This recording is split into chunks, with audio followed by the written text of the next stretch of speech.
Here are going to be 3 easy ways for you to drop your first 10 pounds very easily. In the case that you have like a photo shoot coming up, vacation, or a special event, you could do this. And in case you don't know me, my name is Albert Sloss. I'm the CEO of One Shot. We're a coaching organization that works with busy professionals all over the world and have nothing to sell you. I'm just here to provide as much value as I can. So we're trying to drop 10 pounds really quick, and you want to know how fast can I drop it. Now, these are going to be 3 simple things that you could actually do today to be able to drop it. Ideally, you want to give yourself at least 14 days for this to actually happen. We want to have enough time to implement these 3 different methods throughout this, 14 days. In the case that you have a photo shoot, you have a vacation coming up, you have a special event where you want to try fitting into that suit or into that dress, you could actually do this. Keep in mind, these are not sustainable methods, meaning they could only be used in the short term. You won't be able to use this long term, but we're trying to lose weight quick, so we're trying to find the most effective way. Very plain and simple. You don't need a diet plan, you don't need a meal plan, right? We're just gonna do these 3 things. The first thing we wanna do is eliminate all sugars from what you're currently eating. When I say sugars, meaning whenever you get that Starbucks coffee in the morning, ask for it with sugar-free syrup. Whenever you have those chocolates at your desk, eliminate those. Whenever you are at a gathering and they have a charcuterie board and you see different types of chocolates on there, avoid those. Little things like that we want to avoid for this 14 days for us to be able to drop 10 pounds. It's gonna be hard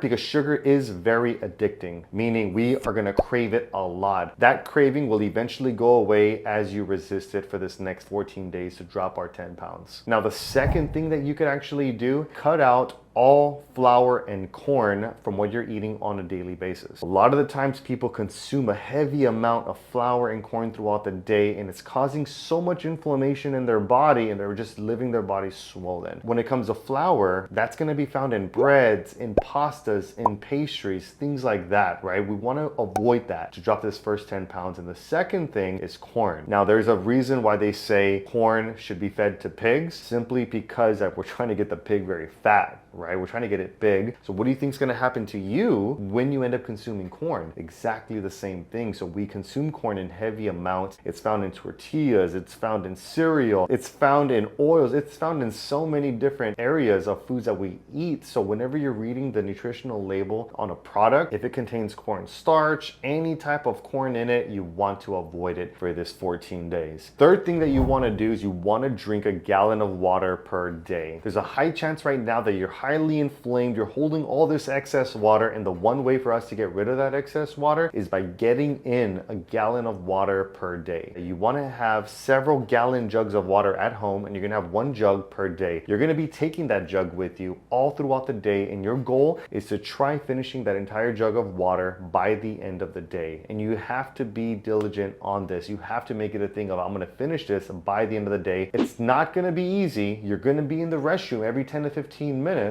but it's the one way that you're going to get rid of a lot of that excess water. The aftermath of implementing these 3 things, you will see a decrease in inflammation throughout the day. You're going to feel your face come down, you're going to feel your stomach come down, and a lot of the weight that you will lose will be inflammation and water weight. Some will come from fat, but a lot of it's going to be a lot of inflammation, bowels getting cleaned out, and that's where we see it. But truthfully, sometimes that's what's causing us to feel very bloated, puffy, and just swollen. So that's why you're going to do that for this temporary period of time. Keep this in mind. This is only a temporary solution, which means that you will not be able to do this for the rest of your life. This is just for that one little special event that you have coming up that could easily work. This would have to be done very consistent for your entire 14 days. If it's not done consistent, it's not going to actually work. And if you want to lose weight even faster, stay 100% with these 3 things. You want to avoid them so that we can lose the most amount of weight possible for that special event. We always preach sustainability, which means that if you can't do it for the rest of your life, you're going to eventually gain the weight back. So this weight will only be temporary, to be honest, because there's only so long that we could cut out sugars, we could cut out flour and corn. It's not every day we're going to be able to get in a gallon of water, and that's the brutal truth. We're not going to be able to, but we want to learn, how can I still eat eat the sugars I typically eat while losing weight. That is what the goal is. How do I still eat my favorite foods and still lose weight? How do I still eat at my restaurants and still lose weight? Because at the end of the day, we need to think about sustainability. There's so many methods to have fast, quick, temporary results, but there's not many methods to have long-term permanent results, which is something that we do. Again, this is only a short-term method. It's not something to be done long-term for the rest of your life, because there's nothing bad about sugars, there's nothing bad about breads, and there's nothing bad about not getting a gallon of water. When it comes to the bad foods, you've just been abusing some of those foods that have caused you to gain weight. So we eliminate them right now just to get a quick result, but long-term, you want to learn the balance of moderation of how much can you afford to eat without you gaining bad weight, okay? And if you guys like this, like, subscribe, comment in the comments what you'd like to see on the next one, and I'd be more than glad to help you guys. I'll see you guys on the next one.